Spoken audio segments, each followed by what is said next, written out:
Merci Alix Bougeret. Nous poursuivons avec Madame Danielle Simonet. Oui, merci. Donc on est sur une délibération qui porte sur le transfert de la restauration des collèges aux caisses des écoles. Donc concentrons-nous sur ce sujet. L'argument qui est donné à la délibération, c'est de dire, bon, même s'il y a des situations différentes selon les collèges, on a quand même des collèges qui étaient en autonomie et certains d'ailleurs avec une externalisation de la cantine auprès du privé, d'autres avec des cantines autonomes.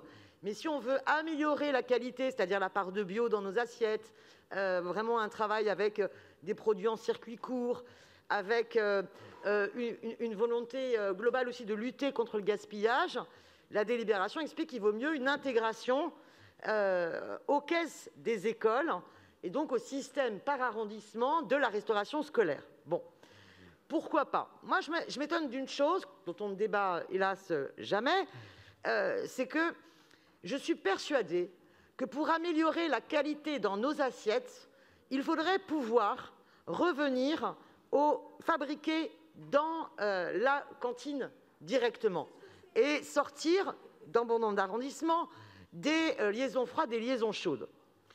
Que cette autonomie dans des cantines retrouvées dans chaque établissement scolaire est hélas un sujet dont on ne traite jamais. Ça aurait pu là être l'occasion, bien, mais ça ne le sera pas.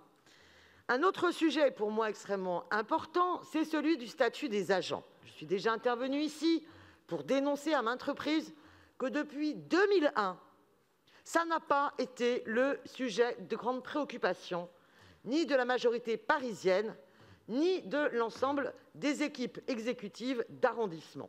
Or, nous avons, vous répondrez, nous avons, du fait de l'autonomie des caisses des écoles, des grandes disparités, mais grosso modo une très grande précarité des agents, d'ailleurs majoritairement féminins, qui sont extrêmement précarisés. Nous avons beaucoup de cantinières qui se retrouvent avec des temps de travail qui sont très loin d'être des temps de travail complets, certaines à 530 € par mois, parce qu'elles n'ont que 5 heures de travail par jour. Pour d'autres, il y a un travail qui a pu être effectué, leur permettant de cumuler leur temps de travail au niveau de la cantine avec d'autres temps de travail pour participer au nettoyage dans les écoles, d'autres compétences, d'autres tâches, et qui leur permettent de s'approcher au plein temps. Et l'engagement qui devrait être le nôtre, ça doit être celui de lutter contre le temps de travail, sur le temps pour permettre de lutter contre le temps partiel imposé à ces femmes. Et depuis 2001, cette situation que subissent les femmes n'a toujours pas été résolue.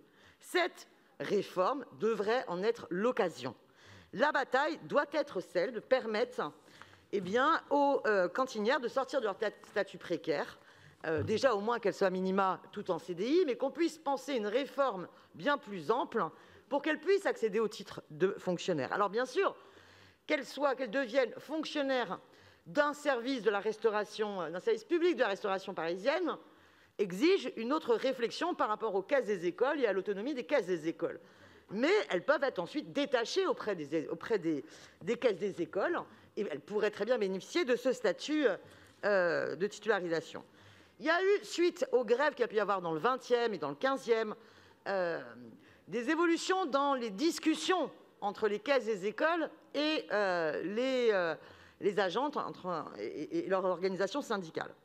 Je sais que dans le 20e, un travail de discussion suit son cours pour essayer d'être vraiment un arrondissement expérimental, modèle sur la déprécarisation.